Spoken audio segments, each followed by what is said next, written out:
A very good morning to all of you. कैसे हैं आप सभी? आशा करता हूं कि मस्त होंगे, ज़बरदस्त होंगे। मैं डॉक्टर अमर एक बार पुनः आपका हार्दिक स्वागत करता हूं इस online platform magnet mind institute पर। बेटा, हम लोग एमसीक्यूज़ सीरीज़ रन कर रहे थे और एमसीक्यू सीरीज़ के अंदर आज हम लोग जो शुरू कर रहे हैं एक नए चैप्टर के एमसीक्यू आपके सामने मैं लेकर आया हूं। ह्यूमन हेल्थ एंड डिजीज़, मानव स्वास्थ्य एवं रोग। क्या नाम है बेटा चैप्टर का हिंदी में? मानव स्वास्थ्य और रोग। और बेटा जितने भी टॉपिक्स है उस टॉपिक के हर टॉपिक के आपके सामने एमसीक्यूज जो है कंप्लीट करवाए जाएंगे। तो ध्यान से बेटा एमसीक्यूज को आप लोग देखिएगा, अच्छे तरीके से हर एक क्वेश्चन के कॉन्सेप्ट को समझने की कोशिश करिएगा, ठीक है। ज़्यादा टाइम वेस्ट ना करते हुए चलते हैं अपने फर्स्ट क्वेश्चन के ऊपर। बेटा फर्स्ट क्वेश्चन जो है आपकी स्क्रीन के ऊपर ये रहा, कुछ इस प्रकार से है। शरीर की रक्षा की पहली पंक्ति है। The first line of defence of body is. Body के अंदर डिफेंस की फर्स्ट लाइन की यह बात कर रहा है, ठीक है बेटा। क्या है ऑप्शन के अंदर? स्किन एंड म्यूकस मेम्ब्रेन, त्वचा और श्लेष्मा झिल्ली।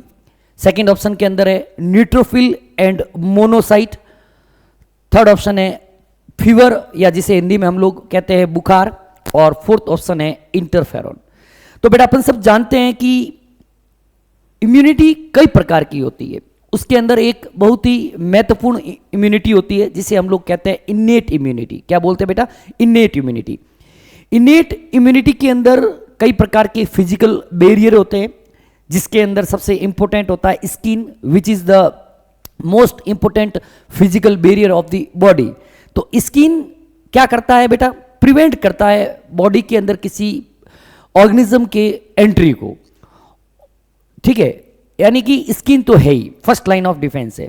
उसके साथ ही बेटा हम लोग जानते हैं कि म्यूकस मेम्ब्रेन जो होती है, वह म्यूकस मेम्ब्रेन जो बॉडी के इंटरनल जितनी भी स्ट्रक्चर्स होती है उनको, जस्ट ए मिनट,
सॉरी बेटा कोई कॉल हो गया था। चलिए बेटा, तो देखिएगा क्या क्या पॉइंट्स है, ध्यान से इस पॉइंट्स को हम लोग लिख लेते हैं कि क्या होता है बेटा। इनेट इम्यूनिटी जो होता है, देखिएगा इनेट इम्यूनिटी, इनेट इम्यूनिटी के अंदर बेसिकली कई प्रकार के फिजिकल बैरियर होते हैं, ठीक है। और उसके अंदर स्किन जो है, स्किन आपके मोस्ट या इंपॉर्टेंट मेन बैरियर कह सकते हैं। स्किन जो है मेन बैरियर है। स्किन क्या होती है बेटा? मेन बैरियर होती है, जो क्या करती है? प्रिवेंट करती है, prevent the entry of pathogen, pathogen की एंट्री को प्रिवेंट करने का काम करती है। ठीक है, दूसरी बात करते हैं अपन म्यूकस कोटिंग। दूसरी बात करते हैं बेटा म्यूकस कोटिंग। बेटा बॉडी के जो भी इंटरनल स्ट्रक्चर्स है, जैसे अपन बात करते हैं रेस्पिरेटरी स्ट्रक्चर्स, यूरिनोजेनिटल स्ट्रक्चर्स, इसके अंदर म्यूकस की कोटिंग प्रेजेंट होती है, जो क्या करती है बॉडी के अंदर अगर बाई चांस कोई पैथोजन एंटर कर चुका है तो उसको ट्रैप करने का काम करता है। क्या करता है बेटा? ट्रैप दी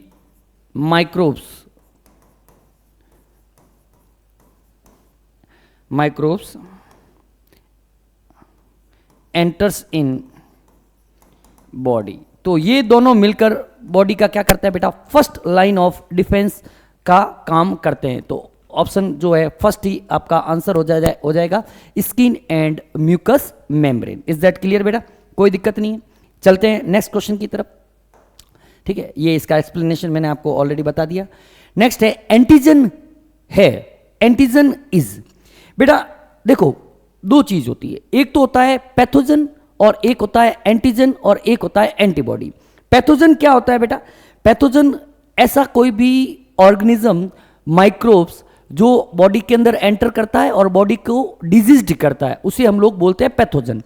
बेटा पैथोजन के अंदर कुछ स्पेसिफिक प्रोटीन्स होते हैं या पॉलीसेकेराइड्स होते हैं जिन्हें हम लोग एंटीजन कहते हैं। और जब बॉडी के अंदर एंटीजन एंटर करता है तो बॉडी की बी लिम्फोसाइट सेल को स्टिमुलेट्स करता है एंटीबॉडी के निर्माण के लिए। तो एंटीजन क्या है बेसिकली, पहले अपन लोग इसके बारे में कुछ पॉइंट्स लिख लेते हैं। पहले तो बेटा पैथोजन की डेफिनेशन देखो बेटा, पैथोजन क्या होता है? पैथोजन का मतलब होता है डिजीज कॉजिंग ऑर्गेनिज्म। क्या होता है बेटा? Disease causing organism. Disease causing organism मतलब बीमारियों के लिए उत्तरदायी जो ऑर्गेनिज्म होते हैं उन्हें हम लोग पैथोजन कहते हैं। और पैथोजन के अंदर स्पेसिफिक प्रोटीन या स्पेसिफिक पॉलीसेकेराइड्स होते हैं। इन पैथोजन contain specific protein और पॉलीसेकेराइड, जिनको हम लोग क्या बोलते हैं? उन्हें ही हम लोग बोलते हैं बेटा एंटीजन। ठीक है, और जब ये एंटीजन बॉडी के अंदर एंटर करते हैं कि when antigen enters in body, they stimulate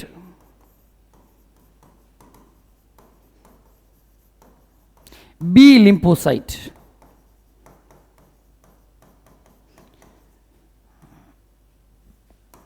to synthesize antibody which fight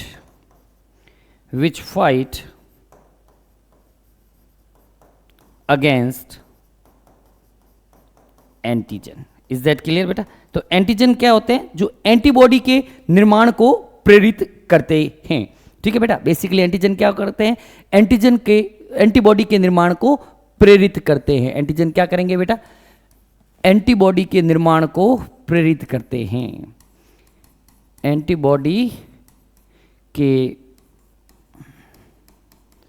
निर्माण को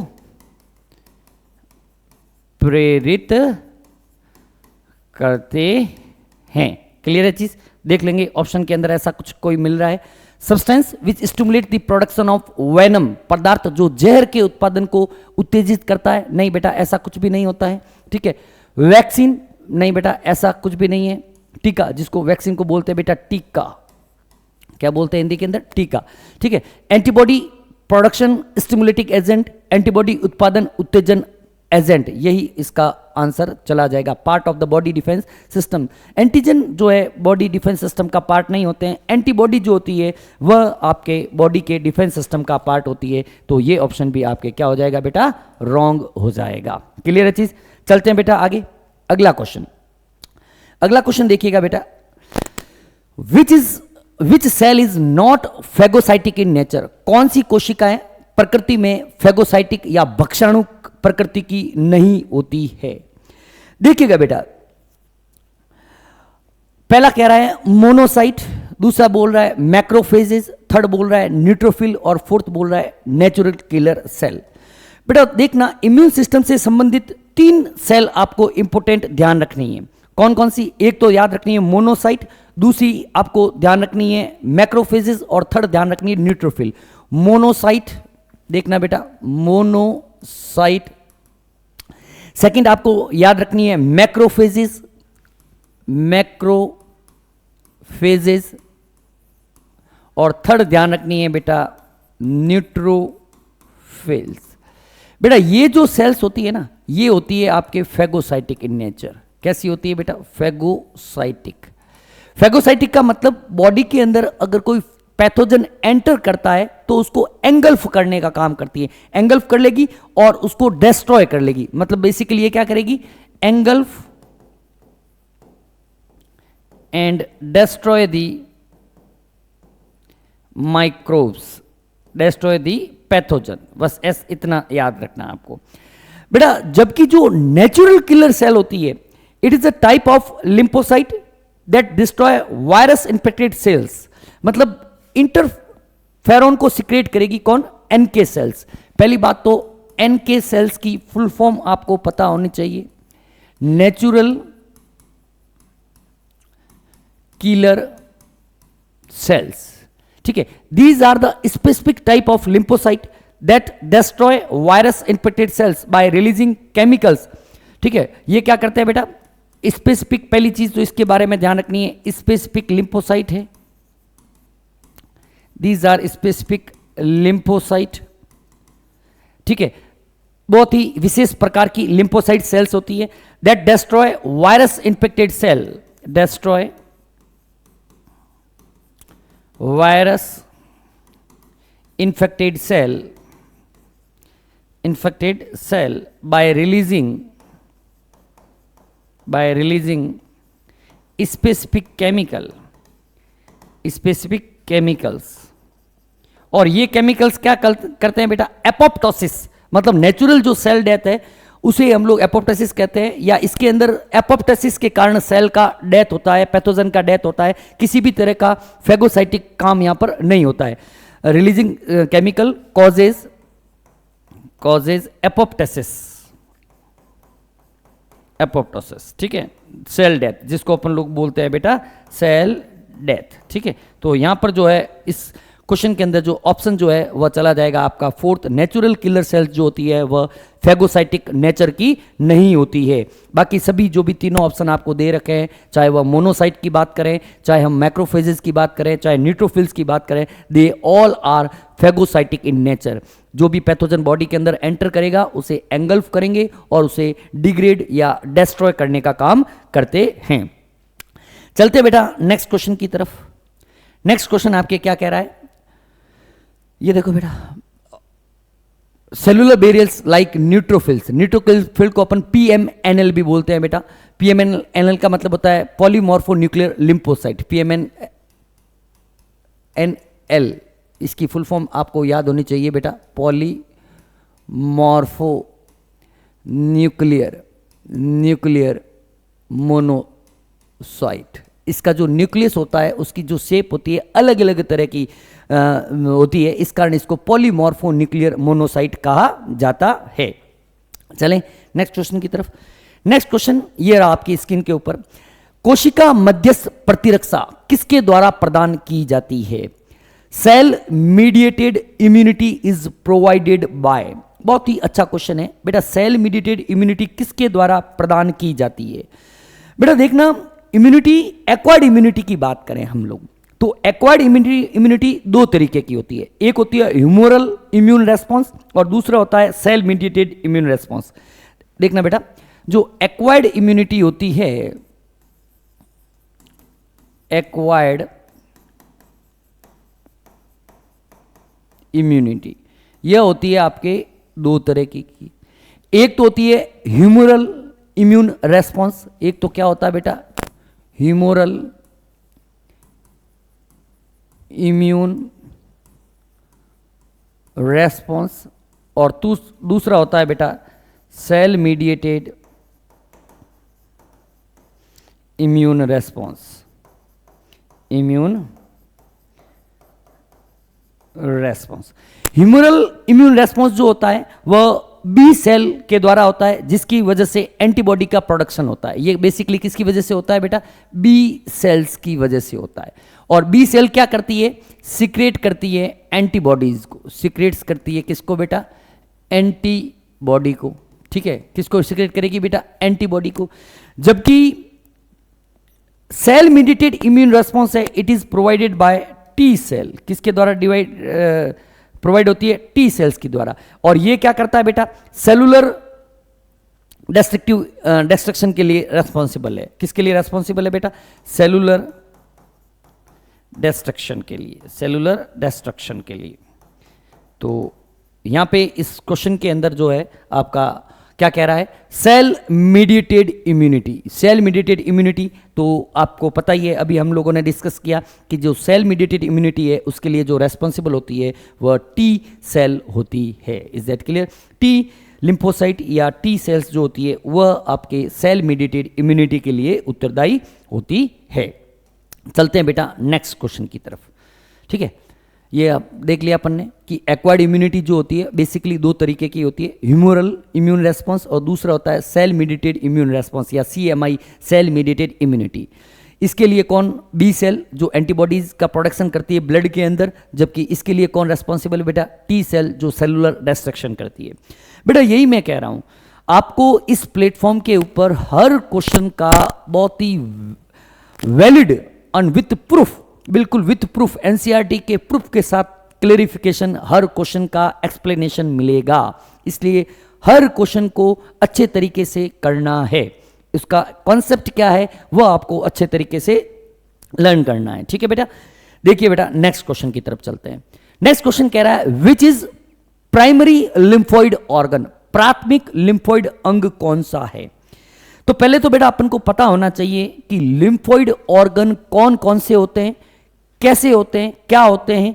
तो बेटा लिम्फोइड ऑर्गन जो बेसिकली होते हैं दो तरीके के होते हैं, एक तो होते हैं प्राइमरी और एक होते हैं सेकेंडरी। प्राइमरी लिम्फोइड ऑर्गन वह होते हैं जहां पर मैच्योरेशन ऑफ इमेच्योर लिम्फोसाइट, मतलब इमेच्योर लिम्फोसाइट का मैच्योरेशन होता है। ठीक है, किसके अंदर होता है? इमेच्योर लिम्फोसाइट परिवर्तित हो जाते हैं एंटीजन सेंसिटिव लिम्फोसाइट के अंदर। और जो सेकेंडरी लिम्फोइड ऑर्गन होते हैं basically they are the site where actual interaction, जहां पर एक्चुअल इंटरेक्शन होता है एंटीजन का एंटीबॉडी के साथ, उसे बोलते हैं सेकेंडरी लिम्फोइड ऑर्गन। लिख लेते हैं बेटा पहले तो देखना, लिम्फोइड ऑर्गन जो होते हैं बेसिकली दो तरीके के होते हैं, ध्यान से समझना। लिम्फोइड ऑर्गन जो होते हैं बेसिकली दो प्रकार के होते हैं। ठीक है, दो प्रकार के कौन से? एक तो है बेटा primary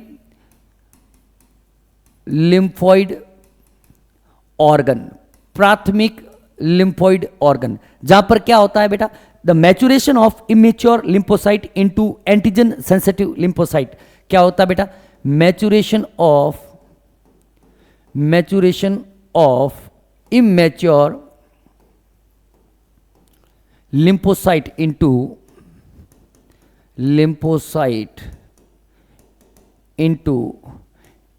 antigen sensitive lymphocyte into antigen sensitive lymphocyte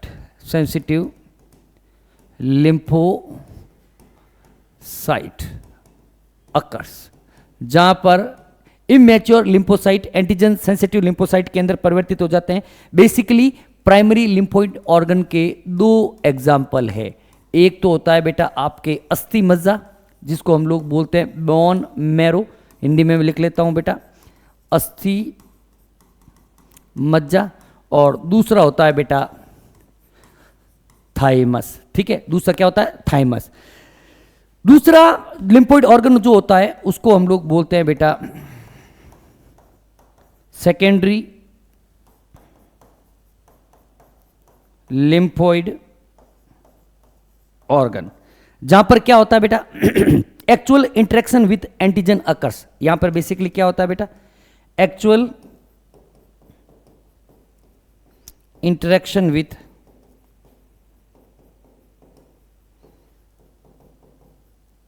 antigen occurs, वह जगह जहां पर एंटीजन के साथ एक्चुअल इंटरेक्शन होता है, जैसे स्प्लीन की बात करें, जैसे टॉन्सिल्स की बात करें, जैसे लिम्फ नोड्स की बात करें। इसके एग्जांपल देखें बेटा, जैसे स्प्लीन जिसको प्लिया बोलते हैं, ग्रेवयार्ड ऑफ आरबीसी भी बोलते हैं। स्प्लीन की के बाद बात करें टॉन्सिल्स की बात करें, पेयर्स पेचेस की बात करें, पेयर्स पेचेस की बात करें तो भी वो आपके सेकेंडरी लिम्फोइड ऑर्गन है। लिम्फ नोड की बात करें तो ये भी क्या होते हैं बेटा, आपके सेकेंडरी लिम्फोइड ऑर्गन्स होते हैं। तो बहुत अच्छे तरीके से देखना इस चार्ट को बेटा, हर क्वेश्चन का बहुत ही बेहतरीन तरीके से एक्सप्लेनेशन किया जा रहा है। तो ये कह रहा है प्राइमरी लिम्फोइड ऑर्गन कौन कौन से हैं। तो बेटा प्राइमरी लिम्फोइड ऑर्गन दो ही होते हैं, एक तो होता है आपके थाइमस और एक होता है bone marrow and spleen. Spleen यहाँ पर जो है वो सेकेंडरी लिम्फोइड ऑर्गन है, स्प्लीन एंड थाइमस, यहाँ पर spleen again secondary lymphoid organ है। बोन मैरो एंड टॉन्सिल जो है अगेन सेकेंडरी लिम्फोइड ऑर्गन है। Thymus gland and bone marrow यहाँ पर जो है प्राइमरी लिम्फोइड ऑर्गन हो जाएंगे। क्लियर है बेटा, कोई दिक्कत नहीं है। चलें आगे, चलते हैं आगे। अगला क्वेश्चन, ठीक है, अगला क्वेश्चन क्या कह रहा है, which antibody is called secretory antibody, किस एंटीबॉडी को स्त्रावी एंटीबॉडी कहते हैं।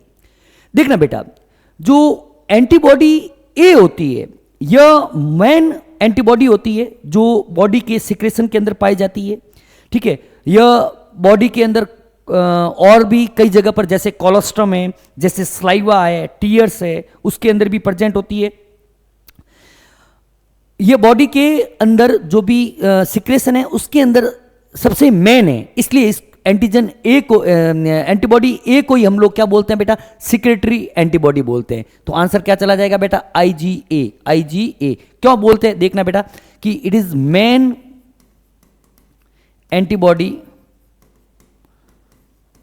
Antibody present in secretion.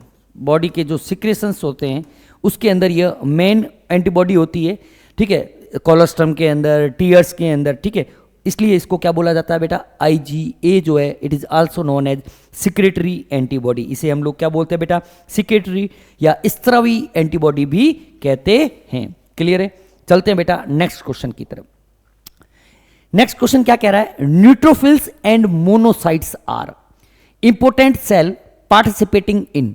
Neutrophil और मोनोसाइट्स जो है वह महत्वपूर्ण कोशिकाएं हैं जो किस में भाग लेती है। तो बेटा देखना, पहले बात तो जो न्यूट्रोफिल्स और मोनोसाइट्स है they are basically WBC, white blood corpuscles है, जो सेलुलर बैरियर की तरह काम करती है इनेट इम्यूनिटी के अंदर, और ये एक्टिवली पार्टिसिपेट होती है बेटा भक्षकाणु जो क्रिया होती है उसके अंदर ये पार्टिसिपेट करती है। बॉडी के अंदर जो भी पैथोजन एंटर करता है उसको एंगल्फ करके, उसको अपने अंदर लेके एंगल्फ करके उसको डिस्ट्रैक्ट करने का काम जो है वह कौन करती है बेटा, न्यूट्रोफिल एंड मोनोसाइट। तो यहाँ पे आंसर क्या चला जाएगा बेटा, फैगोसाइटोसिस। ऑप्शन नंबर ए जो है वह आपके आंसर चला जाएगा। क्लियर है बेटा। नेक्स्ट क्वेश्चन देखिएगा बेटा, नेक्स्ट ये देखिए, बहुत ही शानदार एक्सप्लेनेशन दे रखा है, देखो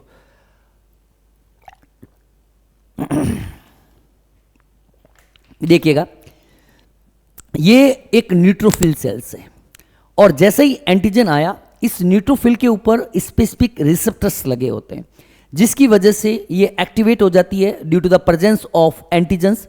एंटीजन कुछ भी हो सकता है। इस एंटीजन को क्या करेगा, ये न्यूट्रोफिल अपने अंदर एंगल्फ कर लेगा, ठीक है। किसका फॉर्मेशन करेगा, फेगोसोम्स का फॉर्मेशन करेगा।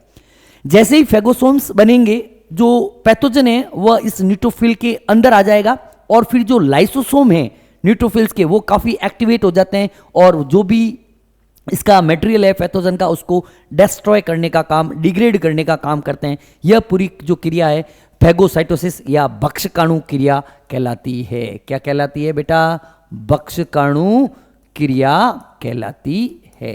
क्लियर है चीज, कोई दिक्कत? चलें नेक्स्ट क्वेश्चन की तरफ बेटा। नेक्स्ट क्वेश्चन देखिएगा, immune system retains the memory of which response in vaccination process. टीकाकरण प्रक्रिया में प्रतिरक्षा प्रणाली किस प्रतिक्रिया की स्मृति बनाए रखती है? बहुत ही अच्छा क्वेश्चन है बेटा। वैक्सीनेशन का बहुत ही इंपॉर्टेंट कॉन्सेप्ट होता है वैक्सीनेशन, या जिसे हम लोग टीकाकरण कहते हैं बेटा। Basically main principle of vaccination is memory.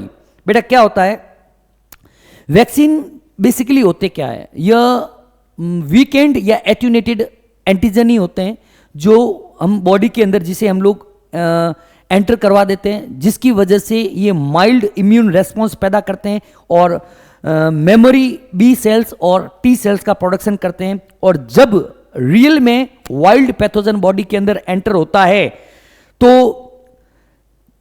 System उनको रिकग्नाइज कर लेता है एंड फॉर्म दिस, जो भी बॉडी के अंदर ऑलरेडी बनी हुई रिटेन्ड मेमोरी सेल्स होती है वह एक्टिवेट होती है और लॉन्च करती है एक बहुत ही शानदार प्रोटेक्टिव एनवायरनमेंट, जिसकी वजह से जो बॉडी है वह बच जाती है। आई थिंक अपन इसको लिख लेते हैं, बहुत ही शानदार है। ठीक है, यह बेसिकली प्राइमरी इम्यून रेस्पॉन्स से संबंधित है, लेकिन फिर भी वैक्सीनेशन के बारे में हमें कुछ इंपॉर्टेंट अच्छे पॉइंट्स है बेटा, देखना बेटा। भले टॉपिक डाल दो, जो भी इंपॉर्टेंट, सब थ्योरी तो नहीं पढ़ाऊंगा बेटा, लेकिन जो भी इंपॉर्टेंट वैक्सीनेशन से रिलेटेड पॉइंट्स है जो जिनसे क्वेश्चन आने के चांसेस रहते हैं वो आपको ध्यान होना चाहिए। तो principle of vaccination is based on memory. पहला पॉइंट देखिएगा बेटा, पहला पॉइंट है आपके principle of vaccination principle of vaccination based on memory. किसके ऊपर बेस्ड करता है बेटा? मेमोरी के ऊपर बेस्ड होता है, मेमोरी के ऊपर बेस्ड होता है। सेकंड पॉइंट देखिएगा बेटा, मेमोरी किसके ऊपर बेस्ड होता है बेटा? मेमोरी के ऊपर। दूसरा पॉइंट देखिएगा बेटा, vaccination generate mild immune response and produce memory B and T cells. क्या होता है बेटा? नेक्स्ट पॉइंट देखिएगा, vaccination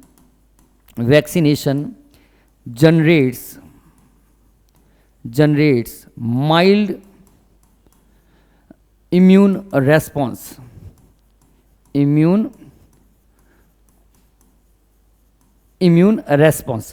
and produce memory B and T cells and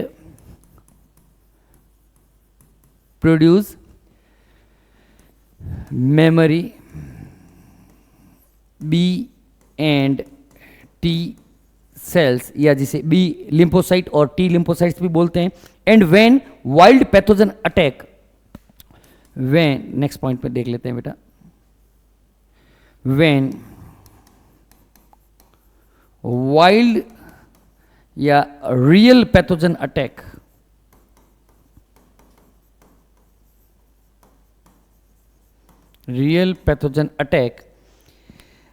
the system recognise it, immune system recognizes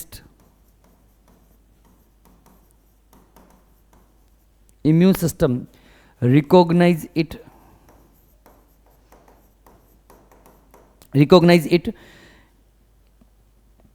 from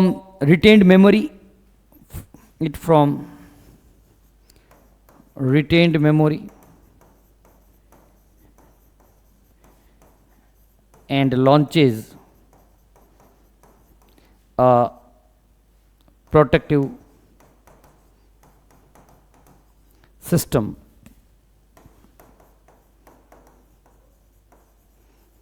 against pathogen के against जो है वह। तो इस यहां पर क्या हो रहा है बेटा, एंटीबॉडी बेसिकली लड़ने के लिए अपन खुद तैयार कर रहे हैं, खुद सिंथेसाइज नहीं हो रही है। तो यह एक प्रकार का प्राइमरी जो है प्राथमिक प्रतिरक्षा अभिक्रिया जो है वह होती है, प्राथमिक प्रतिरक्षा प्रतिक्रिया होती है। ऑप्शन जो है बी जो है प्राथमिक प्रतिरक्षा प्रतिक्रिया, इसका आंसर चला जाएगा। क्लियर है?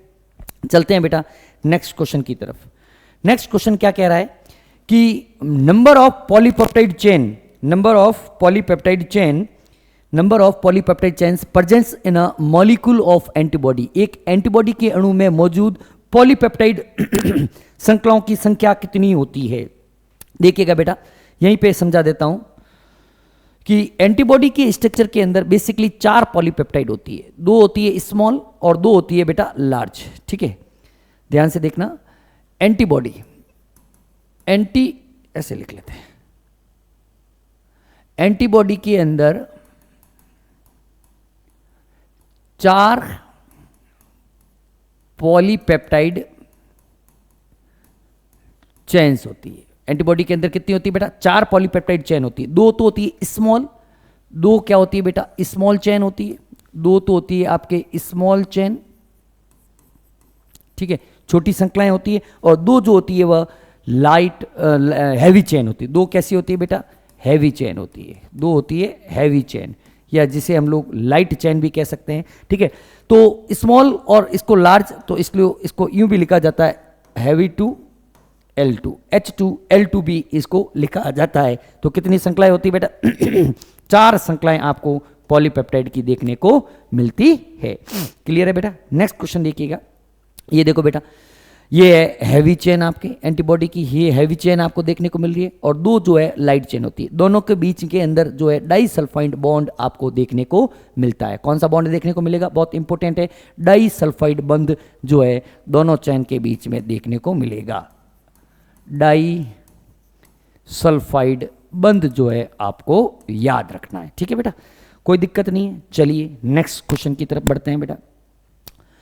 Colostrum the first milk, colostrum जिसे हम लोग first milk secretion of mammary gland is rich in immunoglobulin. Colostrum स्तन ग्रंथि का पहला दूध स्त्राव किस इम्यूनोग्लोबिन में समृद्ध होता है? इम्यूनोग्लोबिन का मतलब होता है एंटीबॉडी, ठीक है, प्रतिरक्षी एंटीबॉडी की बात करता है कि कोलोस्ट्रम के अंदर कौन सा मिल्क होता है, कौन सी एंटीबॉडी होती है।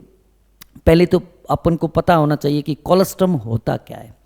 बेटा कोलोस्ट्रम जो होता है, जब लैक्टेशन पीरियड शुरू होता है, तो लैक्टेशन पीरियड के दौरान जब मेमरी ग्लैंड मिल्क का प्रोडक्शन करती है, तो इनिशियल कुछ दिनों के अंदर एक गाढ़ा येलोइश कलर का मिल्क निकलता है, जिसे हम लोग बोलते हैं कोलोस्ट्रम। और कोलोस्ट्रम के अंदर IgA सबसे ज्यादा मात्रा के अंदर पाई जाती है। ये IG क्या करती है? जो भी शिशु है, जो भी बच्चा है या बच्ची है, उसको प्रोवाइड करती है नेचुरल पैसिव इम्यूनिटी। क्या पहला प्रोवाइड करती है? Natural passive immunity. तो आंसर जो है इसका क्या चला जाएगा बेटा? IgA जो है आंसर चला जाएगा। लेकिन कुछ पॉइंट्स जो है अपन को लिखने हैं। क्या है बेटा? कोलोस्ट्रम के बारे में कुछ चीजें हमें याद होनी चाहिए। कोलोस्ट्रम होता क्या है? कोलोस्ट्रम, कोलोस्ट्रम ध्यान से देखना बेटा, it is yellowish fluid secreted by mother during initial lactation period. Yellowish fluid, yellowish fluid secreted by mother during initial lactation period. Initial जो लैक्टेशन पीरियड होता है उसके दौरान जनरेट होता है। It is embedded, it has, लिख लो next point, is has mainly IgA which provide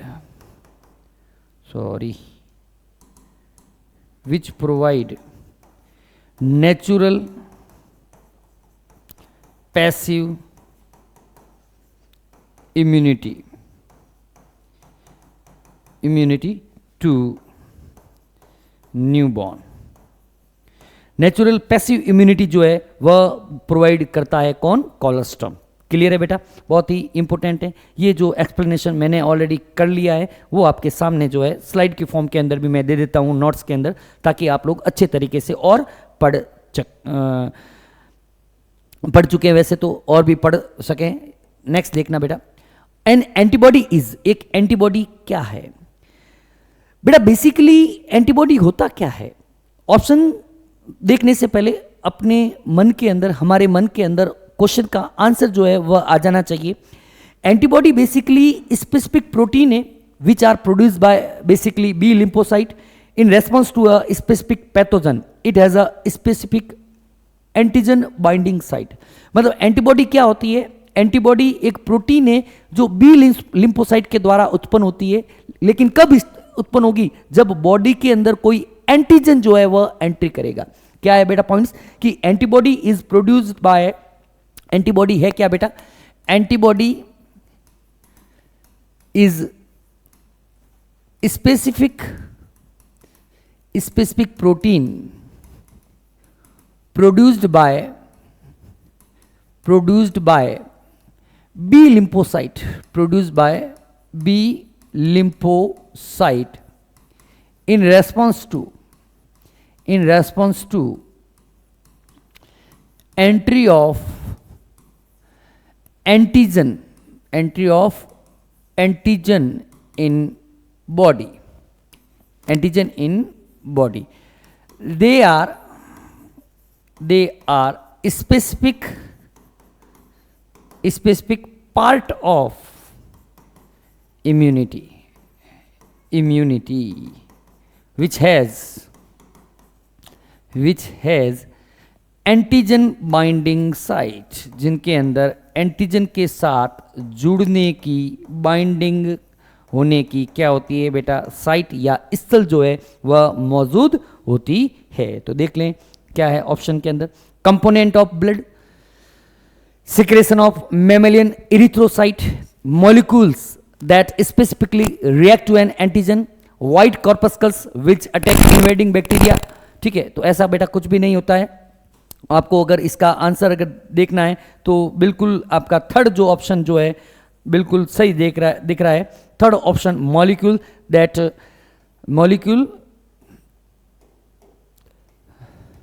that specifically react to an antigen, अणु जो विशेष रूप से एक एंटीजन के प्रति अनुक्रिया करता है, प्रतिक्रिया करता है। क्लियर है बेटा? चलते हैं बेटा नेक्स्ट क्वेश्चन की तरफ। नेक्स्ट क्वेश्चन आपके स्क्रीन के ऊपर कुछ इस प्रकार से है। नेक्स्ट क्वेश्चन देखिएगा। Surgical removal of thymus of a new born cell result in failure to mature. एक नवजात शिशु के थाइमस को यदि शल्य क्रिया द्वारा हटा दिया जाए तो किसके परिपक्व होने में विफलता होगी? बेटा अपन सब जानते हैं बेसिकली बोन मैरो के अंदर लिम्फोसाइट प्रोड्यूस्ड होते हैं। ठीक है, ये बोन मैरो लिम्फोसाइट माइग्रेट करते हैं थाइमस के अंदर, जहां पर उनका डिफ्रेंसिएशन होता है और वो मैच्योर होते हैं। तो लिख लो पॉइंट को भली कि बेसिकली क्या होता है। बोन मैरो, पॉइंट को समझिएगा बेटा, देखना। बोन मैरो के अंदर site of origin of lymphocyte. ठीक है, लिम्फोसाइट बनेंगे कहां पर? बोन मैरो के अंदर। लेकिन यहां से देखिएगा, यहां से ये माइग्रेट्स करते हैं, माइग्रेट्स टू थाइमस। कहां पे चले जाएंगे बेटा? थाइमस के अंदर, जहां पर इस बी लिम्फोसाइट का क्या होता है बेटा? लिम्फोसाइट का बेसिकली डिफ्रेंसिएशन होता है और टी लिम्फोसाइट के अंदर वो लिम्फोसाइट बने कहां पर? बोन मैरो के अंदर। माइग्रेट कहां पे? थाइमस के अंदर। यहां पर क्या होता है? Differentiation of lymphocyte occurs. तो अगर बताइए थाइमस को रिमूव कर दिया जाएगा तो क्या लिम्फोसाइट का डिफ्रेंसिएशन या मैचुरेशन जो होगा वह होगा? डिफ्रेंसिएशन कह दो या मैचुरेशन कह दो, एक ही बात है बेटा, है तो बहुत अलग चीज साइटोलॉजिकली, लेकिन इस रेस्पेक्ट के अंदर हम एक बात कर सकते हैं। तो देखिएगा क्या होता है कि एक नवजात शिशु के थाइमस को निकाल दें तो शल्य चिकित्सा द्वारा निकलने में किसके परिपक्व होने में विफलता होगी? मोनोसाइट के, बी लिम्फोसाइट के, टी लिम्फोसाइट के या बेसोफिल के? सीधी सी बात है बेटा, टी लिम्फोसाइट के मैच्योर होने में क्या होती है? विफलता प्राप्त होगी। क्लियर है चीज बेटा? ओके, चलते हैं बेटा नेक्स्ट क्वेश्चन की तरफ। नेक्स्ट क्वेश्चन आपके स्किन के ऊपर कुछ इस प्रकार से। सब्सटेंस दैट रेगुलेट और coordinate other leukocytes are called, वे पदार्थ जो अन्य ल्यूकोसाइट्स को नियंत्रित या समन्वित करते हैं कहलाते हैं। तो बेटा यह बेसिकली कहते हैं ना सेल सिग्नलिंग से रिलेटेड क्वेश्चन है। तो जो साइटोकाइनिन होते हैं ना, साइटोकाइनिन, यह साइटोकाइनिन विशेष प्रकार के सिग्नल मॉलिक्यूल्स होते हैं जो मैसेंजर की तरह काम करते हैं, रेगुलेट करते हैं, कोऑर्डिनेट करते हैं, स्टिमुलेट करते हैं दूसरे WBCs को। तो साइटोकाइनिन जो है वह यहां पर आंसर, इंटरफेरन तो वायरस इन्फेक्टेड सेल से बनते हैं, फेगोसाइटिक केमिकल्स अलग चीज होती है, एंजाइम्स अलग चीज होती है। तो यहां पर ऑप्शन जो है साइटोकाइनिन जो है आंसर चला जाएगा। क्लियर है? चलिए बेटा नेक्स्ट क्वेश्चन। ठीक है, नेक्स्ट क्वेश्चन देखिएगा, vaccination is a part of, vaccination किसका पार्ट है? ट्रीटमेंट का। वैक्सीनेशन से बेटा उपचार थोड़ी हो रहा है, उपचार तो होता ही नहीं है, उपचार तो डिजीज का होता है। वैक्सीनेशन तो अपन पहले से लगाते हैं, बचाव का एक तरीका है। निष्क्रिय पैसिव इम्यूनाइजेशन, ये अपन डिटेल में थ्योरी में पढ़ चुके हैं। पैसिव इम्यूनाइजेशन एक अलग चीज होती है। डायग्नोसिस, डायग्नोसिस निदान का भी कोई रोल नहीं है। डायग्नोसिस का मतलब डिजीज है या नहीं है उसको चेक करने के लिए यूरिन का डायग्नोसिस करते हैं, ब्लड का डायग्नोसिस करते हैं, सीरम का डायग्नोसिस करते हैं। प्रोफाइलैक्सिस, प्रिवेंशंस, रोग निरोध। तो वैक्सीनेशन क्या है बेटा? बेसिकली बीमार होने से पहले ही अपन लोग अपनी सेफ्टी के लिए वैक्सीनेशन करते हैं। तो वैक्सीनेशन क्या है बेटा? यह रोग निरोध का या बचाव का एक तरीका होता है। क्लियर है पॉइंट? चलते हैं बेटा आगे। वैक्सीन इज, वैक्सीन क्या है? टीका क्या है? एंटीबॉडी का प्रकार, टाइप ऑफ एंटीबॉडी? नहीं बेटा, टाइप ऑफ एंटीबॉडी नहीं होती है। इनएक्टिवेटेड एंटीजन, ये निष्क्रिय लिखा हुआ बेटा, ठीक है ना, ये इसका मतलब क्या है बेटा? निष्क्रिय। ठीक है, इनएक्टिवेटेड एंटीजन, बिल्कुल सही बात है। वैक्सीन के अंदर क्या होता है बेटा? इनएक्टिवेटेड पैथोजन ही तो वैक्सीन के अंदर डाल के बॉडी के अंदर इंजेक्ट किया जाता है मेमोरी के कारण। ठीक है, तो आंसर क्या चला जाएगा? इनएक्टिवेटेड एंटीजन जो है यहां पर आंसर चला जाएगा। क्लियर है बेटा? नेक्स्ट देखना बेटा, इनएक्टिवेटेड, ये एक्टिव वायरस था उसको इनएक्टिव करके वैक्सीन फॉर्म के अंदर कन्वर्ट कर दिया गया। चलिए बेटा next, BCG vaccine is preventive measure against, BCG bacillus Calmette Guerin. पहले तो इसकी फुल फॉर्म आपको पता होने चाहिए। BCG क्या होती है बेटा? बैसिलस, बैसिलस, बैसिलस कैलमेटी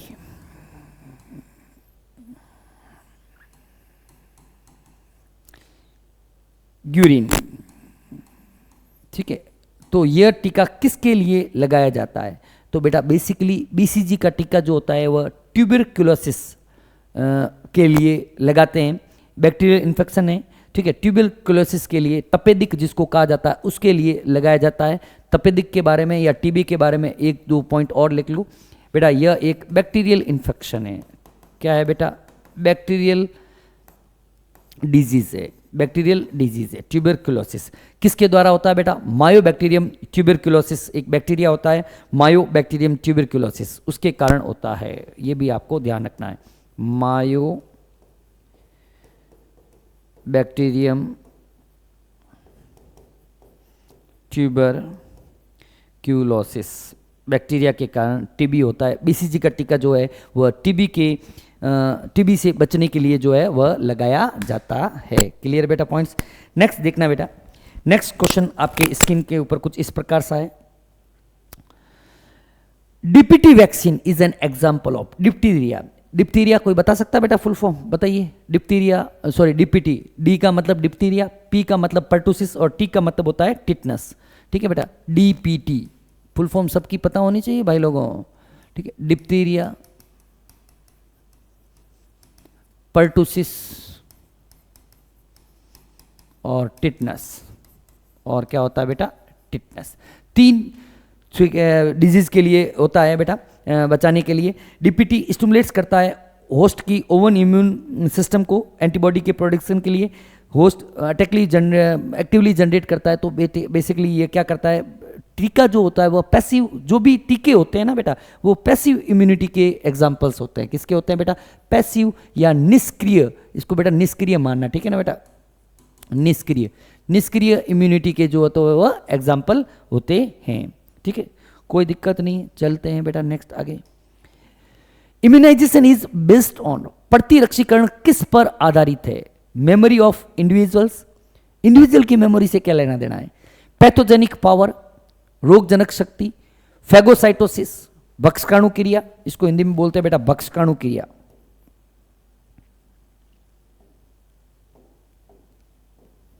भक्षकाणु क्रिया से भी कोई लेना देना नहीं होता है।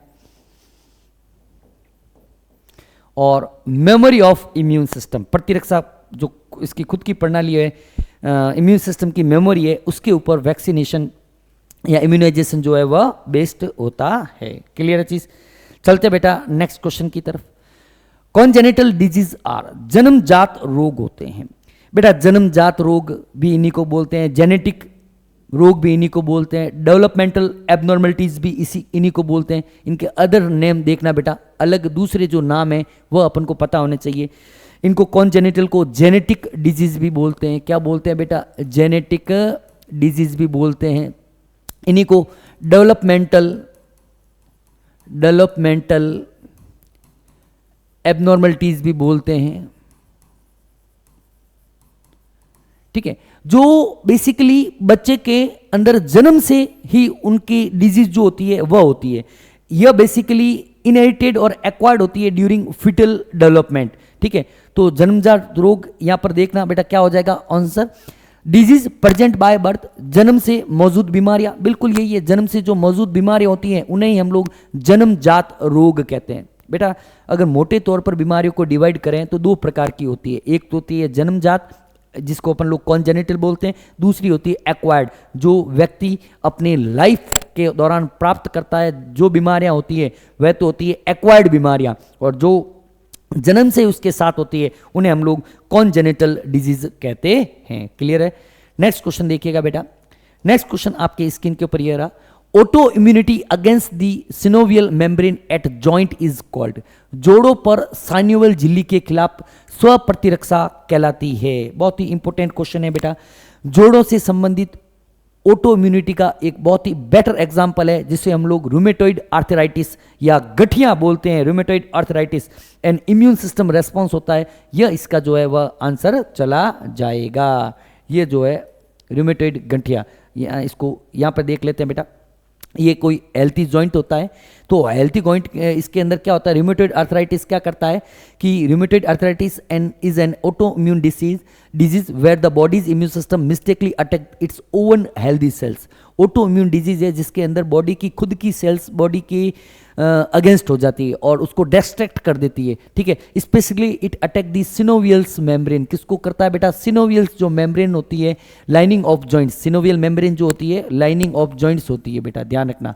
सिनोवियल मेम्ब्रेन जॉइंट्स की लाइनिंग जो होती है ना, जॉइंट्स की लाइनिंग ऑफ जॉइंट्स उसको अटैक करती है, जिसकी वजह से बहुत ही ज़्यादा दर्द होता है, इन्फ्लेमेशंस होता है, पेन होता है और जॉइंट डिफॉर्मेलिटीज हो जाती है। क्लियर है चीज़ बेटा? कोई दिक्कत नहीं है। चलें आगे, चलते हैं बेटा अगले क्वेश्चन की तरफ। अगला क्वेश्चन देखना बेटा। अच्छा आगे बढ़ गए। अगला question, which is an infectious disease, कौन सा एक संक्रामक रोग है? पहले तो संक्रामक रोग कहते किसे हैं वो पता होना चाहिए कि disease which are easily transferred from disease person to a healthy person. लिख लो कहीं पर, डिजीज विच आर, यही लिख लेता हूं ना, चलो छोटा कर लेते हैं, बच्चे कह रहे हैं sir.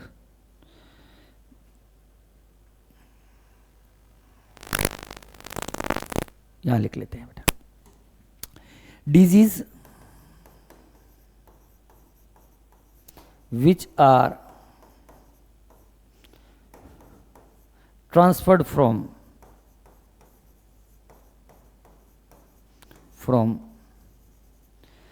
diseased person to a diseased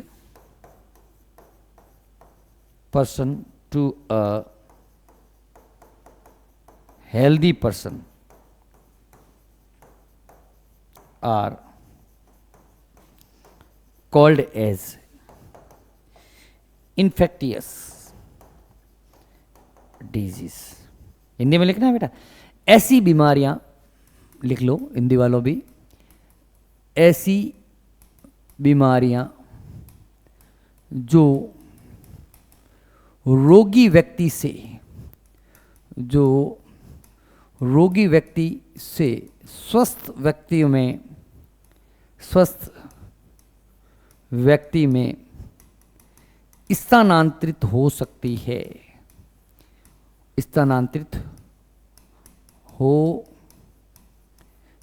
है, संक्रामक रोग कहलाती है या संक्रामक बीमारियां कहलाती है,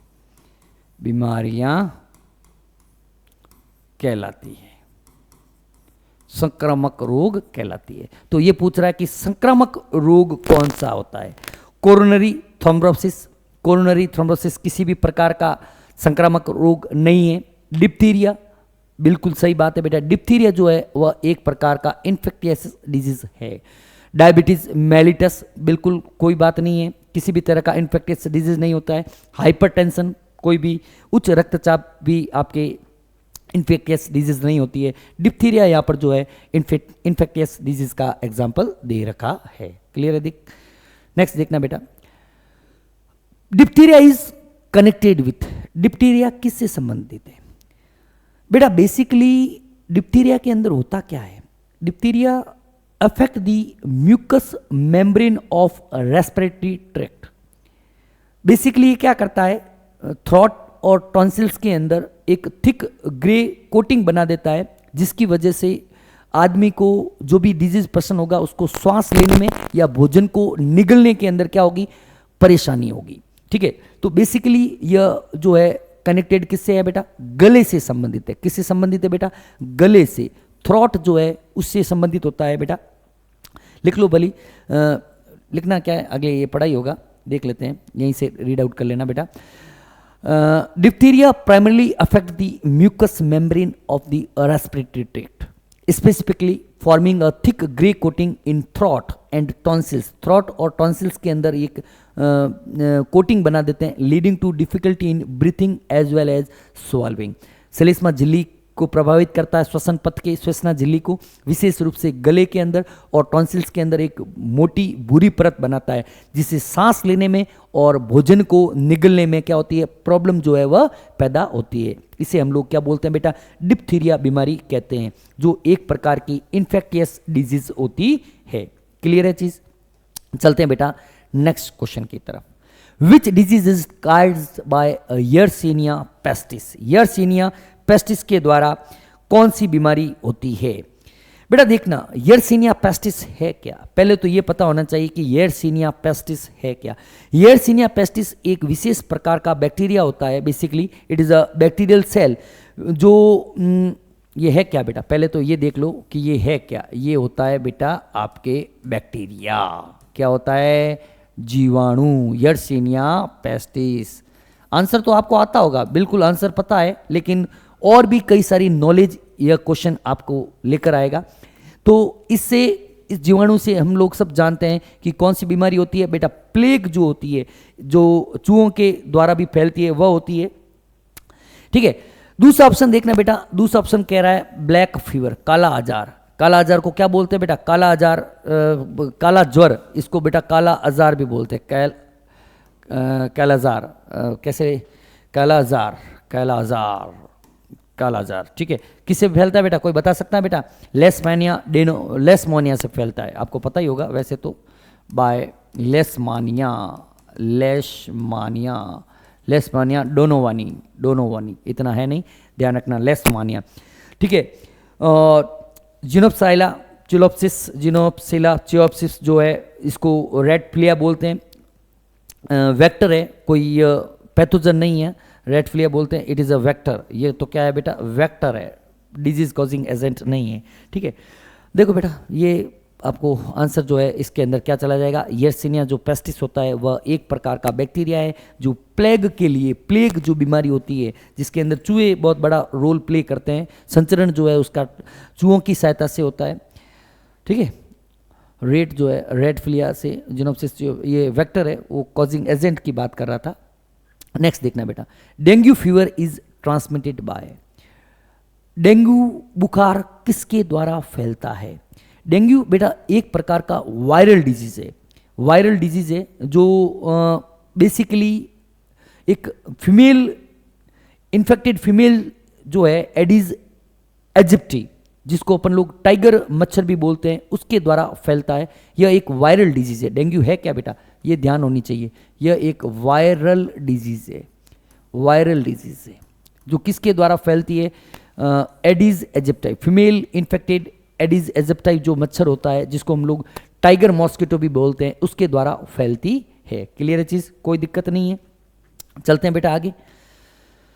ये देखो बेटा, इसकी पहचान ध्यान रखना बेटा, इसके अंदर कह सकते हैं कि आपको सेक्सुअल डायमॉर्फिज्म देखने को मिलता है। जो फीमेल होती है ना, इस फीमेल की लेग के ऊपर इस प्रकार के आपको व्हाइट स्ट्रिप्ड लेग्स देखने को मिलते हैं, फीमेल के अंदर होंगे, मेल के अंदर ये ऐसे व्हाइट स्ट्रिप्ड लेग्स नहीं होते हैं, फीमेल के अंदर ही होते हैं, मेल के अंदर नहीं होते हैं। क्लियर है बेटा।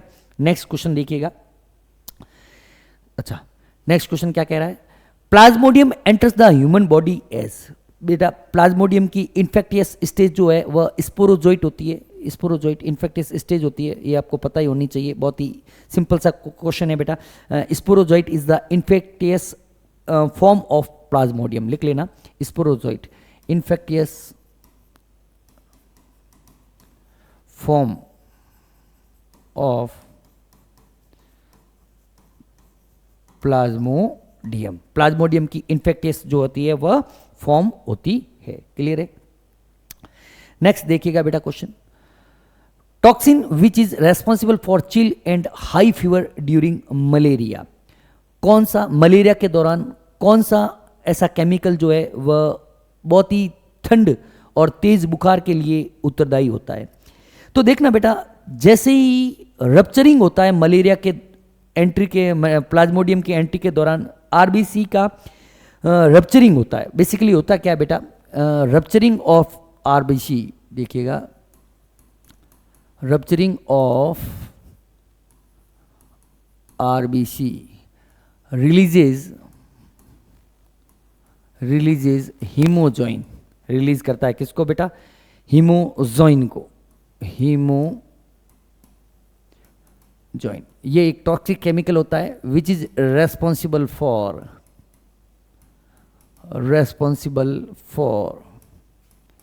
Chill and high fever. बहुत ही मलेरिया के अंदर आपको पता ही होता है बहुत ज़्यादा तेज़ ठंड लगती है और तेज़ बुखार आता है, उसके लिए जो रेस्पॉन्सिबल होता है वह आपके हीमोजॉइन होता है। कौन होता है बेटा, हीमोजॉइन होता है। क्लियर है बेटा। नेक्स्ट देखिएगा, नेक्स्ट कह रहा है incorrect about ant amoeba histolytica, ant amoeba histolytica से संबंधित अपन को बात करनी है, पता लगाना है कि कौन से स्टेटमेंट सही है। ये बेटा बेसिकली एंट अमीबा हिस्टोलाइटिका जो होता है पैरासाइट होता है, पैथोजेनिक पैरासाइट है, कहाँ पर होता है, लार्ज इंटेस्टाइन का।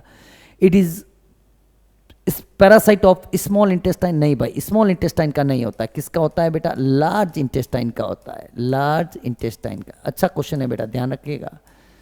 कॉज डिसेंट्री, डिसेंट्री को कॉज करता है, अपन को इनकरेक्ट स्टेटमेंट देखना है बेटा, ठीक है ना। कॉज डिसेंट्री बिल्कुल सही बात है, ए आपका जो है वह रॉन्ग हो गया, बी जो है वह राइट हो गया। House fly are mechanical carrier, बिल्कुल सही बात होती है, मैकेनिकल कैरियर हाउस फ्लाई है। Symptoms include constipation, abdominal pain and cramps, बिल्कुल सही है, डी भी राइट है, तो ए जो है वह गलत है, तो ऑप्शन फर्स्ट जो है वह आपका आंसर चला जाएगा। क्लियर है चीज़, कोई दिक्कत नहीं है। चलते हैं नेक्स्ट क्वेश्चन की तरफ। Haemophilus influenzae causes, Haemophilus influenzae किसका कारण बनती है, हीमोफिलस इन्फ्लुएंजी किसका कारण बनती है, बिल्कुल डायरेक्टली है बेटा, सिंपल सा क्वेश्चन है। हीमोफिलस निमोनिया का, निमोनिया के लिए उत्तरदायी होता है, ठीक है ना। दो बैक्टीरिया होते हैं, स्ट्रेप्टोकोकस न्यूमोनियाई और हीमोफिलस इन्फ्लुएंजाई, लिख लो भली, bacteria Streptococcus pneumoniae and Haemophilus इन्फ्लुएंजाई। देख लेना, बैक्टीरिया है दो बैक्टीरिया होते हैं, ध्यान रखना। एक तो है स्ट्रेप्टोकोकस न्यूमोनियाई, स्ट्रेप्टोकोकस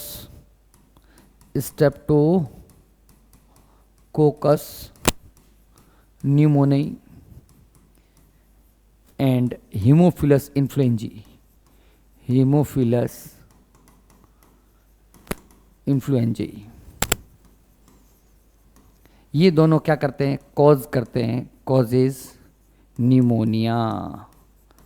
निमोनिया का कॉज कौन करता है बेटा, ये दोनों जो बैक्टीरिया जो है बेसिकली निमोनिया के अंदर क्या होता है, इन्फेक्ट करते हैं, infect alveoli of lungs, alveoli of lungs के जो एल्वियोलस होते हैं, एल्वियोलाई होते हैं, उनको इन्फेक्ट किया जाता है, हीमोफिलस इन्फ्लुएंजा और स्ट्रेप्टोकोकस न्यूमोनाई।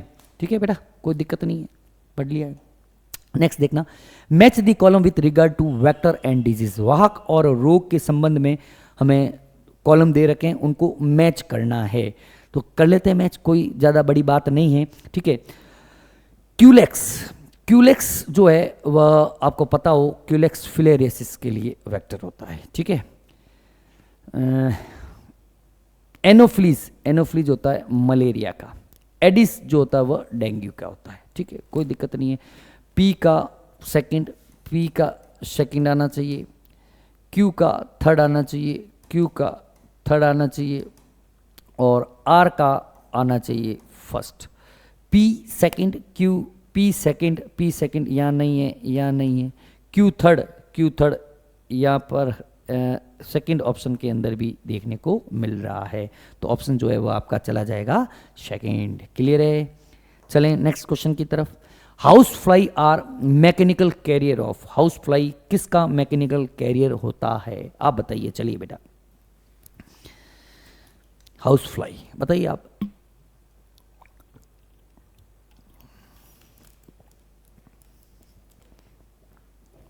बताइए, एंट अमीबा हिस्टोलाइटिका का होता है बेटा।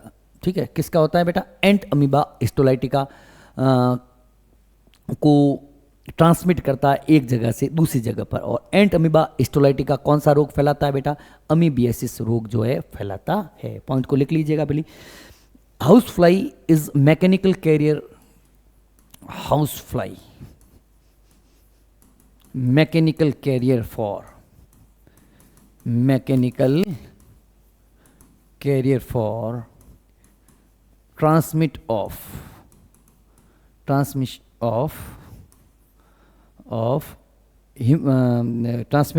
कह सकते हैं किसको, entamoeba histolytica, transmit of entamoeba histolytica. और यह एंट अमीबा हिस्टोलाइटिका बेसिकली कौन सा रोग पैदा करता है, अमीबियासिस रोग जो है वह उत्पन्न करता है। क्लियर है चीज, चलते हैं बेटा नेक्स्ट क्वेश्चन की तरफ। नेक्स्ट क्वेश्चन क्या कह रहा है कि AIDS is characterised by, AIDS की विशेषता क्या होती है। पहले तो एड्स की फुल फॉर्म बेटा सभी को पता होने चाहिए, ऐसा कोई भी बच्चा नहीं होना चाहिए जिसको एड्स की फुल फॉर्म नहीं आए। ठीक है, हालांकि सभी बच्चे बहुत ही शानदार हैं। एक्वायर्ड इम्यूनो डेफिशिएंसी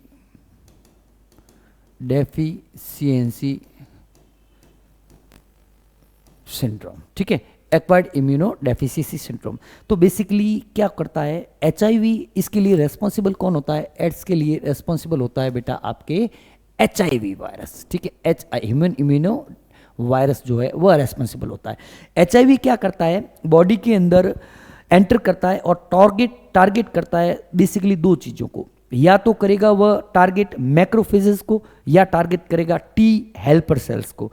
ठीक है, तो दो चीज़ों को रिडक्शन करेगा, reduction in number of T helper T cells, इसको बेटा अपन टी एच सेल्स भी लिखते हैं। ठीक है, इंटरफेरॉन की कमी, reduction in number of killer T cells और ऑटो इम्यूनिटी। नहीं बेटा, बेसिकली क्या करता है बेटा, टी हेल्पर सेल्स की जो संख्या में कमी करता है। ऑप्शन जो है वह आपका ए इस क्वेश्चन के अंदर चला जाएगा। नेक्स्ट क्वेश्चन देखिएगा बेटा। ठीक है, नेक्स्ट क्वेश्चन आपकी screen, carcinoma is a cancer of, carcinoma किसका कैंसर है बेटा। कार्सिनोमा बेसिकली एक तरह का मैलिग्नेंट ट्यूमर है जो एपिथेलियल टिश्यू से अराइज होता है। बेसिकली है क्या, it is a type of malignant tumour, it is देखिएगा क्या भाई क्यों हो रहा है, एक मिनट। हाँ, it is malignant tumour, malignant tumour, ठीक है, मेलिग्नेंट ट्यूमर होता है, ठीक है। Arises by epithelial tissue, arises by epithelial tissue. तो एपिथेलियल टिश्यू से संबंधित है, और एपिथेलियल टिश्यू जो होता है वह एक्टोडर्म और एंडोडर्म से, एपिथेलियल टिश्यू जो होते हैं ना ये बेटा originated by ectoderm and endoderm, ठीक है। तो देख लेंगे कार्सिनोमा किसका है बेटा, लिम्फोसाइट का नहीं, संयोजी ऊतक का नहीं, इरेथ्रोसाइट्स का नहीं। इरेथ्रोसाइट्स किसको बोलते हैं बेटा, आरबीसी को बोलते हैं। किसको बोलते हैं बेटा, RBC, red blood corpuscles, red blood corpuscles को बोला जाता है। तो आंसर क्या चला जाएगा बेटा आपके, एक्टोडर्म एंड एंडोडर्म। क्लियर है चीज। नेक्स्ट क्वेश्चन देखिएगा बेटा, नेक्स्ट क्वेश्चन आपकी स्किन के ऊपर, cancer cells are characterised by uncontrolled growth, invasion of local tissues, spreading to other body parts, all the above. तो बेटा देखना, नॉर्मल सेल्स के अंदर क्या होता है, नॉर्मल सेल्स के अंदर कंट्रोल्ड ग्रोथ हो रही होती है, ठीक है।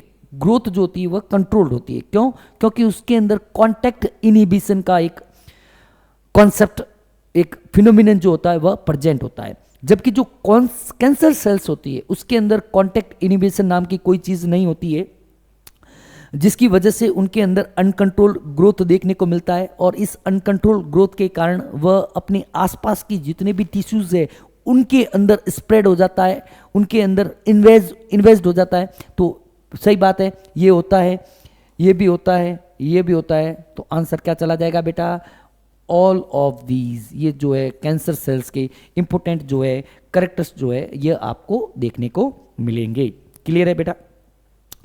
नेक्स्ट देखना बेटा, कार्सिनोमा, वही बात है अभी बेटा, अभी अपन ने बताया कि carcinoma basically it is the malignant tumour of epithelial organ, ठीक है। मैलिग्नेंट है क्या, basically malignant tumour of epithelial, कह सकते हैं कि malignant tumour of epithelial organ, मतलब स्किन का कह सकते हैं malignant tumour of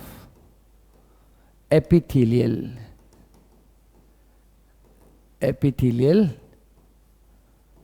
organs, malignant tumours of skin epithelial organ, skin epithelial organ ही होती है, ठीक है बेटा। चलते हैं बेटा नेक्स्ट, अगला क्वेश्चन देखना बेटा। अगला क्वेश्चन क्या कह रहा है, AIDS is caused by HIV that principally infect. AIDS HIV के कारण होता है जो मुख्य रूप से संक्रमित करता है। अभी अपन ने पढ़ा टी हेल्पर सेल्स, टी सहायक कोशिकाओं को, टी एच ऐसे लिखते हैं बेटा, टी एच सेल्स, या जिसको बोलते हैं सहायक टी कोशिकाएं, सहायक टी कोशिकाओं को संक्रमित करता है। क्लियर है कहानी, बहुत बढ़िया, बहुत ही अच्छी तरीके से। नेक्स्ट देखना बेटा, नेक्स्ट क्वेश्चन क्या कह रहा है, treatment of cancer is, cancer का उपचार है सर्जरी, बिल्कुल सही बात है। रेडिएशन, विकिरण से भी करते हैं। कीमोथेरेपी, बिल्कुल करते हैं। तो आंसर क्या चला जाएगा, आंसर चला जाएगा ऑल ऑफ दीज, कोई दिक्कत नहीं है। रेडिएशन सर्जरी के अंदर क्या करते हैं, रिमूविंग कर देते हैं ट्यूमर को, क्या करते हैं सर्जरी के अंदर रिमूव किया जाता है, रिमूव ट्यूमर को रिड्यूस कर देते हैं। रेडिएशन के अंदर क्या करते हैं, लिथली इरेडिएटिंग करते हैं ट्यूमर सेल्स को, लिथली इरेडिएटिंग दी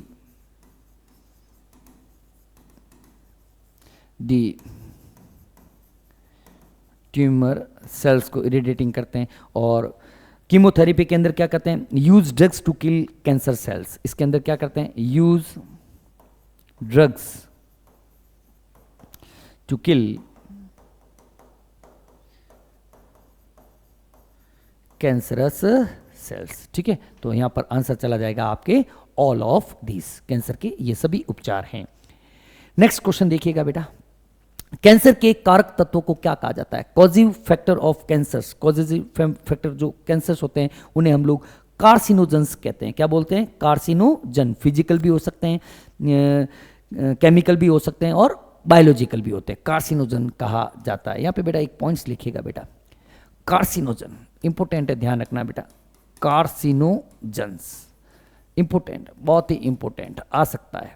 कार्सिनोजन बेसिकली 3 होते हैं, फिजिकल, केमिकल और तीसरा लिख लेते हैं अपन लोग बायोलॉजिकल। फिजिकल जो होते हैं वह कौन कौन से हैं? एक्सरे है, यूवी रेज है, एक्सरे, यूवी रेज, यह सभी फिजिकल कार्सिनोजन है। केमिकल कार्सिनोजन की बात करें, टोबैको है, स्मोक है, क्या है बेटा? टोबैको, स्मोक, ये सब आपको केमिकल कार्सिनोजन है। बायोलॉजिकल की बात करें तो ऑन्कोजेनिक वायरस होते हैं बेटा, ऑन्कोजेनिक वायरस, ठीक है। ऑन्कोलॉजी बेटा यहाँ पे ध्यान से देखना, ऑन्को वर्ड जो होता है वह कैंसर से रिलेटेड होता है। ऑन्कोलॉजी, ऑन्कोलॉजी या अपन सीधा से ऑन्को ही लिख लो। ऑन्कोलॉजी जो है, onco word, onco word cancer से रिलेटेड होता है, ठीक है ना। Oncology is a study of cancer. Oncologist जो डॉक्टर, आप लोग जब डॉक्टर बनोगे, रिसर्च करोगे, एमडी करोगे कैंसर वगैरह के अंदर, तब आप लोग बहुत बड़े कैंसर डॉक्टर बनोगे। ऑन्कोलॉजिस्ट बहुत ही अच्छी ब्रांच है एमबीबीएस के बाद, ठीक है। Nucleic acid in HIV, HIV के अंदर कौन सा होता है बेटा? सीधी सी बात है, एसएसआरएनए होता है, रिट्रोवायरस होता है बेटा एचआईवी, ध्यान रखना, ठीक है। एचआईवी रिट्रोवायरस है। एचआईवी बेसिकली क्या है बेटा? रिट्रोवायरस है, ठीक है। रिट्रोवायरस होता है। एसएसआरएनए जो होता है उसके अंदर, और किसके अंदर होता है कोई बता सकता है बेटा? इस ऑनलाइन स्टडी जो सिस्टम आया जिसकी वजह से आया, कौन सा? Corona virus. कोरोना जो वायरस होता है ना, जिसे कौन सी बीमारी होती है? कोविड-19, ठीक है ना, कोविड-19, उसके अंदर भी सिंगल स्टैंडर्ड जो आरएनए जो है वह प्रेजेंट होता है, जेनेटिक मटेरियल। क्लियर है? सार्कोमा किसका कैंसर है? सार्कोमा जो होता है बेसिकली यह mesodermal cancer that arises from transport cells of mesenchymal origin. ऐसे कैंसर है जो मीजेनकाइमल ओरिजिन जो है, जिनके जैसे कनेक्टिव टिश्यू है, बोन की कैंसर है, कार्टिलेज का कैंसर है, मसल्स का कैंसर है, ये सब जो है मीजोडर्मल उत्तक होता है ना, उसका जो कैंसर होता है उसको हम लोग सार्कोमा कैंसर कहते हैं बेटा। किसका क्या होता है? मीजोडर्मल टिश्यू जो होते हैं उनका, ठीक है। मीजोडर्मल टिश्यू या कह सकते हैं कनेक्टिव टिश्यू, मीजोडर्मल की जगह पर लोग कनेक्टिव टिश्यू अगर वर्ड हो तो भी आंसर चला जाएगा। कनेक्टिव टिश्यू कौन कौन से हैं बेटा बताइए? बोन है, ठीक है, कार्टिलेज है, ये सब। बोन में भी कैंसर होता है, ऐसी बात नहीं है नहीं होता, ठीक है ना। बोन है, कार्टिलेज है, मसल्स है, इनके जो कैंसर होते हैं इनको अपन लोग क्या बोलते हैं बेटा? सार्कोमा कहते हैं। क्लियर है? चलिए बेटा next question. Tobacco chewing result in, तंबाकू चबाने से कौन से हो सकते हैं बेटा? एक्चुअली क्या होता है, टोबैको के अंदर एक केमिकल होता है जिसको बोलते हैं निकोटीन। निकोटीन एक निकोटीन बेसिकली टोबैको के अंदर क्या होता है, ये चीज़ आपको ध्यान रखनी है। निकोटीन होता है और इसको चबाने से आपके माउथ कैंसर जो है, मुंह का जो है कैंसर जो है वह होने के चांसेस ज़्यादा रहते हैं, ठीक है। In drunk person the part of brain to be affected first is, नशे में धुत शराबी व्यक्ति में मस्तिष्क का वह भाग जो सबसे पहले प्रभावित होता है, ठीक है। बेसिकली जो एल्कोहल होता है ना बेटा, वह सीएनएस डिप्रेसेंट होता है। एल्कोहल, ड्रंक के अंदर क्या होता है? एल्कोहल होता है।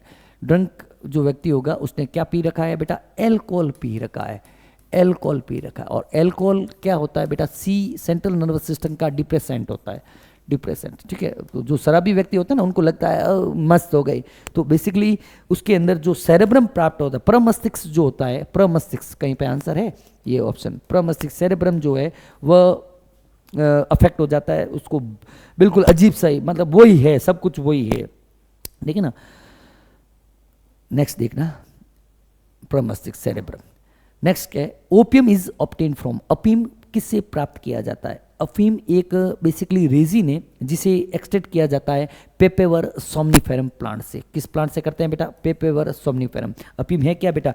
नार्कोटिक रेजिन है, ठीक है, नार्कोटिक रेजिन है। ओपियम जो है वह नार्कोटिक रेजिन है, ध्यान रखना बेटा, नार्कोटिक रेजिन है। अनराइप्ड जो फ्रूट्स, अनराइप सीड्स होते हैं, कैप्सूल्स होते हैं, पॉपी प्लांट, पेपेवर सोमनिफेरम को अपन लोग पॉपी प्लांट भी बोलते हैं, ध्यान रखना, Poppy plant, Poppy plant. Clear है? चलते हैं बेटा नेक्स्ट, अगला क्वेश्चन देखिएगा, ठीक है। अगला क्वेश्चन क्या कह रहा है? आई थिंक लास्ट क्वेश्चन होगा।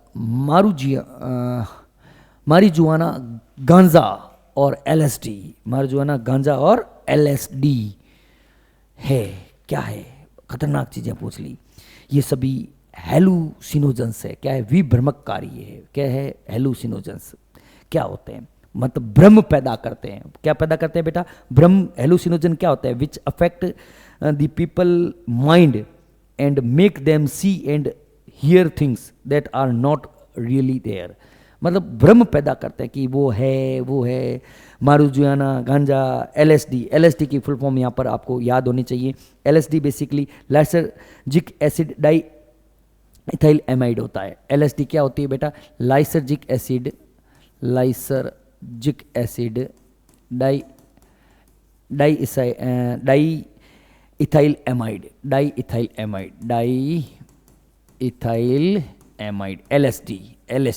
एलएसडी कैसे जो है बहुत ही खतरनाक, सबसे खतरनाक जो है वो एलएसडी हेलुसिनोजेनिक होता है। एलएसडी मतलब ये नशे जो है ना बेटा, आपको थ्योरी के अंदर भी पढ़ाया था, जितना हो सके इन नसों को पढ़ बड़ी लो, लेकिन कभी भी ज़िंदगी में इनको यूज़ नहीं करना है, ठीक है ना बेटा, बहुत ही खतरनाक होते हैं, बच के रहना है इससे। नेक्स्ट देखिएगा बेटा, नेक्स्ट क्वेश्चन क्या करता है, क्या कह रहा है? In alcohol liver gets damage as it. शराब पीने वाले व्यक्तियों में लीवर खराब हो जाता है, क्यों? क्योंकि बेसिकली क्या होता है बेटा, लीवर जो होता है ना, लीवर के मेटाबॉलिज्म को शराब डिस्टर्ब कर देता है, जिसकी वजह से बॉडी के अंदर फैट जो होता है वह जमा होने लगता है, एक्सेस फैट जमा होने लगती है, जिसको अपन लोग फैटी लीवर सिंड्रोम भी कहते हैं, ठीक है ना। बेसिकली क्या होता है बेटा, ध्यान से इसको मैं पॉइंट्स बना के लिख लेता हूँ, यहीं पे बहुत है। एल्कोहल मत कर भाई ऐसे,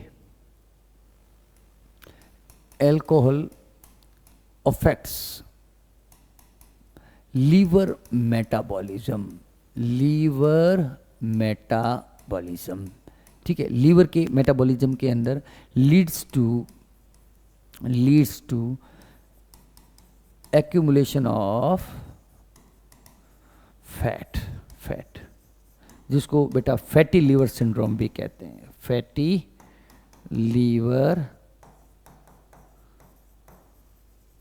सिंड्रोम कहते हैं। अतिरिक्त वसा का जो है वह आपके जमा हो जाता है, एक्यूमुलेशन, एक्सेस फैट हो जाता है, फैटी लीवर, ठीक है ना।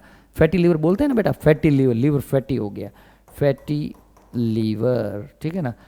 बहुत ही सिरकोसिस हो सकता है बेटा, उसके बाद सिरकोसिस हो सकता है, सिरोसिस नहीं, सिरोसिस हो सकता है, इसलिए ध्यान रखना होता है, एल्कोहल नहीं लेना है। LSD is obtain from, LSD किससे प्राप्त किया जाता है बेटा? एलएसडी जो होता है बेसिकली प्राप्त किया जाता है आपके कैनाबिस से, नहीं भाई, क्लेविसेप्स इर्गोट, जिसको अपन लोग बोलते हैं इर्गट, जो फंगस होता है क्लेविसेप्स परपुरिया, उससे प्राप्त किया जाता है, या फ्यूजेरियम से, या नॉस्टॉक्सो। तो क्लेविसेप्स जिसको हम लोग इर्गट फंजाई भी बोलते हैं, क्या बोलते हैं बेटा? इर्गट फंजाई, इर्गट फंगस बोलते हैं, इर्गट फंगस, उससे प्राप्त किया जाता है आपके LSD, lysergic acid di ethyl एमिड। अभी अपन ने लिखा था lysergic acid di ethyl amide, ठीक है। Lysergic acid di ethyl amide से इर्गट, जो क्लेविसेप्स परपुरिया पूरा नाम होता है, जिसको इर्गट ऑफ फंगई, इर्गट ऑफ राई के लिए भी रेस्पॉन्सिबल होता है, पूरा नाम भी लिख लो भले इसका, क्लेविसेप्स परपुरिया, जो क्या रेस्पॉन्सिबल होता है? इर्गट ऑफ राई जो होती है ना, उसके अंदर ठीक है, रोग पैदा करता है, इरगट फंगस भी इसको हम लोग कहते हैं। कैनाबिस सटाइवा जिसको हेम्प कहा जाता है, ये क्या उत्पन्न करता है? भांग, चरस, गांजा, सभी सभी इससे ही उत्पन्न होते हैं बेटा। याद रखने वाली बातें, नॉर्मल से क्वेश्चन है, ज़्यादा टाइम वेस्ट नहीं करेंगे। In the liver alcohol is converted into which toxic substance? Liver में शराब किस जहरीले पदार्थ में परिवर्तित हो जाता है?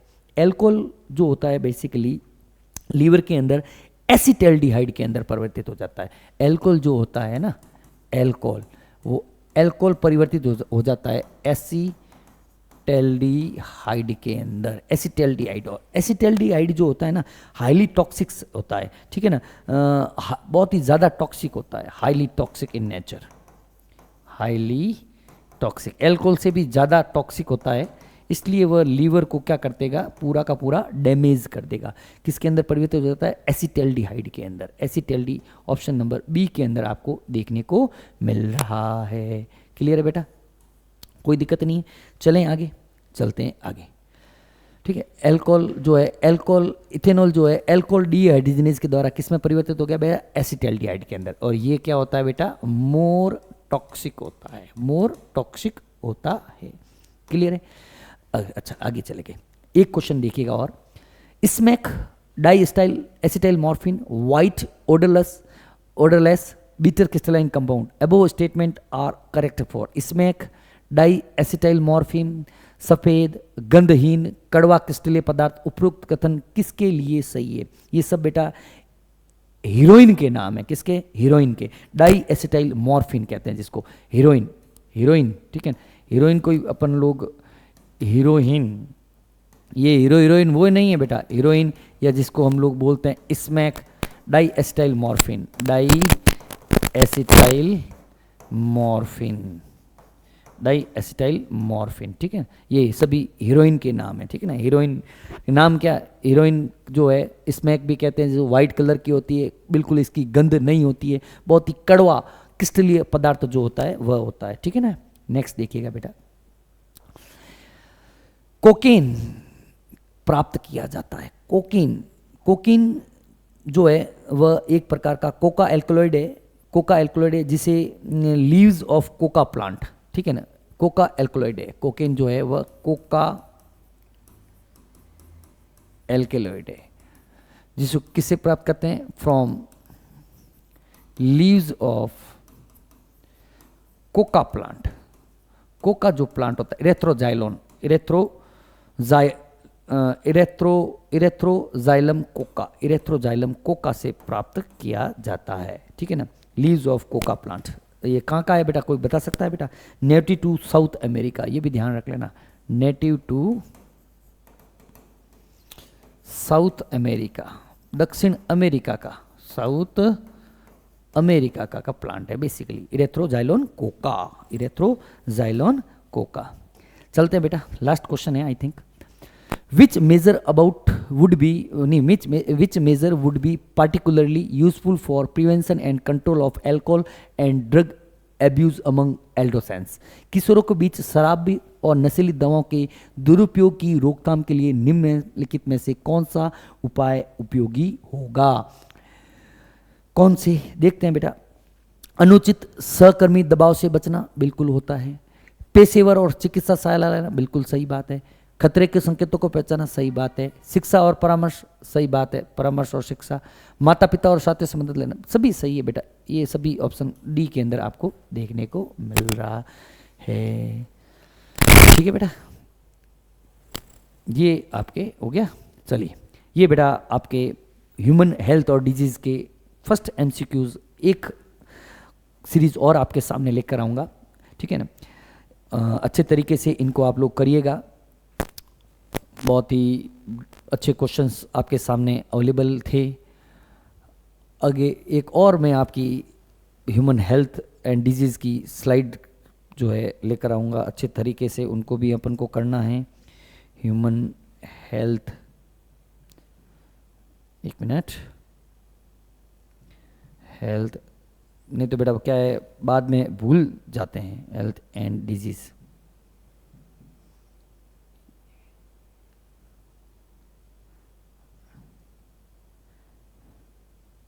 MCQ first. ठीक है बेटा, तब तक थैंक यू वेरी मच, धन्यवाद।